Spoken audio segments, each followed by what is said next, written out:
Hi! In future, I'm going to make several more videos about notebooks, so today I want to start with expanding on the topic of aging and toning paper pages.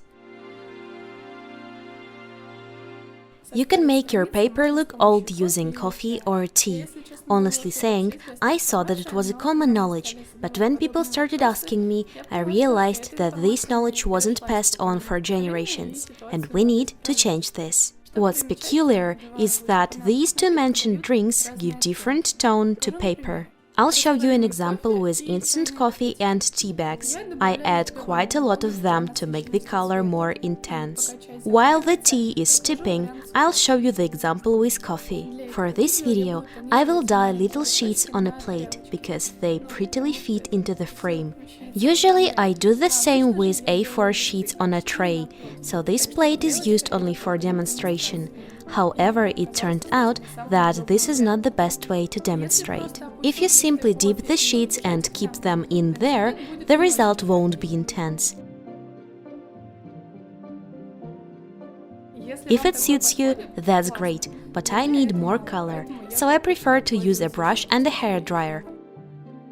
In case with coffee, by the way, I love to use the verb to coffee brew. To coffee brew the sheets. In Russian it sounds really nice, and I think it reflects the process well. After filling the whole sheet with coffee, I dry it with a hairdryer, as it is much faster, and after that I apply the second coat of coffee, highlighting some spots like the edges or stains. Of course, it's unnecessary to make that many highlights. I'll repeat myself, it is just a demonstration. Do the same on the other side. You can additionally crumple or tear the sheet for greater effect. If there are a lot of sheets, the process becomes time-consuming, but I'm ready to work to get such a result. I mean, not precisely this result, as this piece of paper is not enough to make big gradients, stains. Well, this result is messy. I do love how paper turned out in Travnik, so check this video on my channel. The same process is with tea. In this case, by the way, you can dye paper literally using the tea bags. Speaking about paper burning, I don't use this technique because I simply don't like it, but I can't skip mentioning it as well. I think almost everyone did so when they were young, but please be careful with it. One more interesting variant is to tone with watercolors. There is so much space to let your imagination run wild. First, I wet the sheet with water, because if you skip this step, the colors will be too intense, and we don't need very bright colors. Of course you can make bright colors, it depends on what you want. But let's wet the sheets with water anyway, so the colors will be more delicate. And then simply apply the colors as you desire. In my case, it's blue, pink and purple color scheme. As it is not a painting, but the toning of paper, you shouldn't spare water. You can freely add some patterns, stains, strips, and so on.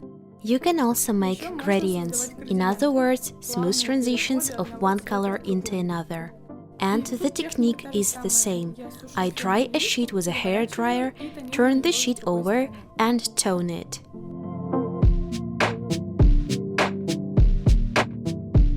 By the way, if your sheet starts escaping from the hairdryer, simply hold your hairdryer vertically, so the air current will press the sheet to the table. Let's compare the sheet of paper simply dipped into coffee, the coffee brewed sheet, and the tea sheet. As you can see, the tea tone is more yellowish. The coffee sheets have a pleasant aroma, and it lasts quite long. Speaking about the shades, here everything depends on which sort of tea you use, which coffee brand you use, or whether you use instant coffee or capsules. All these can influence the outcome of paper dyeing. Quite often, for example for Travnik, I mix coffee and tea together, and I quite like it. I simply pour hot water into the glass with tea and instant coffee. When the sheets are dry, I iron them. It helps to flatten the sheets and at the same time they do not become perfectly even, and in this case I like it. The thing is, do not iron wet sheets because it's easy to damage them. After the ironing, check the surface of your iron if you don't want unpleasant surprises on your shirts later. If you didn't get the result you really wanted, don't get upset. In this and every other work you need experience. Just try again and you will succeed.